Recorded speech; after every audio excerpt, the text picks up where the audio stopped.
Hello and welcome to video lesson topic 10.3 and 10.5. I'm going to try to make this quick, kind of an abbreviated lesson of what we'd have in class. So 10.3 is areas of regular polygons. And our learning objective is I am learning to find the area of a regular polygon.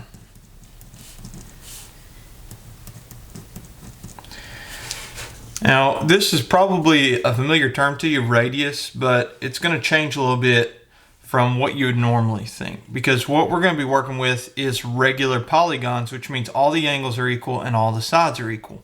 Now, it can have anywhere from 3 sides to however many sides you want, but the radius is going to be, if you were to, what I would call circumscribe, let's say that we were to put a equilateral, equiangular triangle in here, the radius would be from the center to any of these vertices. So these are all called radii or a radius.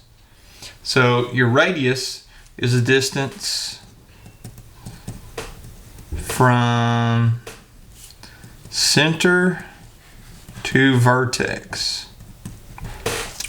Your apothem, which is kind of a weird word, kind of sounds like possum.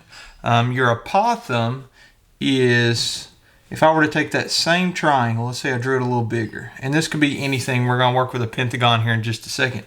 But the apothem, here's the radii. The apothem makes a right angle with any of the sides, and it goes from the center. So this, making a right angle, would be what's called the apothem, and we'll abbreviate it as just a lowercase italicized a. And then radius is still r. And then to find the area of a regular polygon, area is 1/2 times the apothem times p. And p is your perimeter.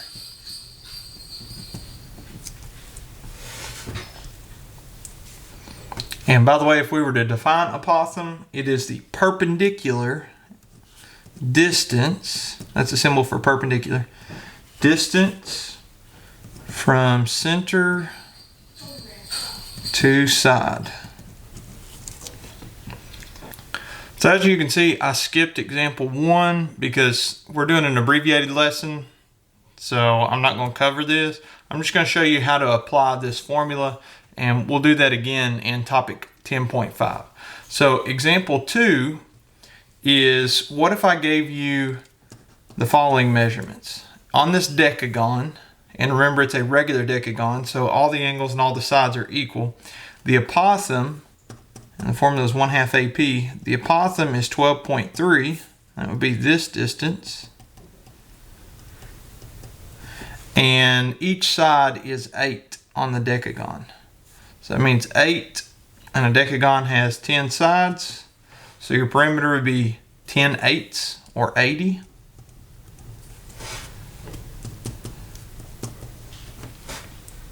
And then you just plug those into the formula. 1/2 times 12.3 times 80. Stick that in your calculator.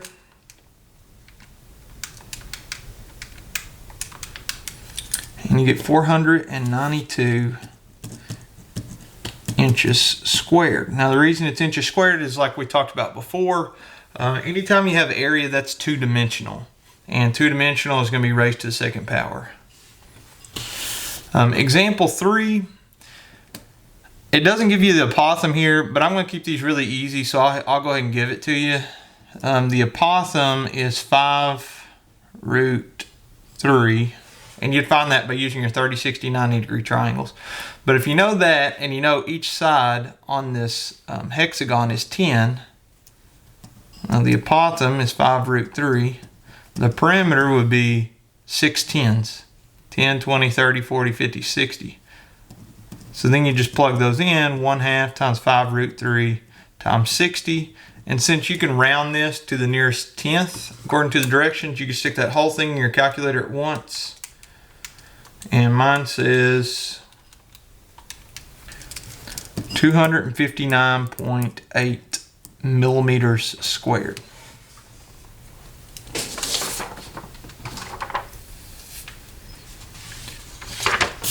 Now for 10.5, we're going to skip quite a bit of this. The only thing I'm really going to talk about is like if I wanted to repeat that, the whole 1/2 AP, we could do these. But I really want to talk about the area of a triangle with side angle side. So 10.5, it is called trigonometry and area. And the objective is I am learning to find the area of a triangle using trigonometry, which we'll abbreviate as trig. And then the area of a triangle with side angle side is just a formula. And I'll go ahead and give you the formula. It's area equals 1/2 BC sine of A. You're like, well, what is the BC in capital A? Well, let's say this is area of triangle. That way you don't get the A's confused. Area of a triangle.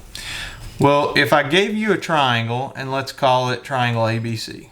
Okay. If those are the vertices, you can label the sides opposite to the angle with the same letter. Like, what do you mean by that? Well, this is a capital A, so the side opposite to capital A we could put as a lowercase a. This is a capital B. The side opposite to angle B is going to be a lowercase b. And then C, the same thing. Opposite to capital C is going to be lowercase c. And you will fill in those formulas, or you fill in those numbers inside this formula, and it will give you your answer. So, for instance, let's say we got two sides of a triangular building plot, and they are 120 feet and 85 feet. And then they include an angle of 85 degrees. Well, include means in between. In other words, that angle would be between these two sides. I don't know why they made them both 85. So if we were to label the angles, I'm going to selectively pick angle A as the angle that we know, because we're going to utilize that. And then B and C, they're not really going to matter. And then let's also label our sides opposite to our angle. So capital A is here, opposite to capital A is going to be lowercase a. Same thing for B, uppercase B, 85 is going to be lowercase b, 85 feet. And then C, lowercase c is going to be 120 feet. So I'm going to answer this down in the practice just so I got some more room. And our formula is 1/2 BC sine of angle A. So you just substitute 1/2 times lowercase b, which is 85, times lowercase c, which is 120, times sine of angle A, which is 85 degrees. And you just stick that into your calculator. If you're using an iPhone, you want to hit 85 and then sine first. My calculator says 85. Sine of 85. Okay, 5,080. Find the area to the nearest square foot. So 5,081 feet squared.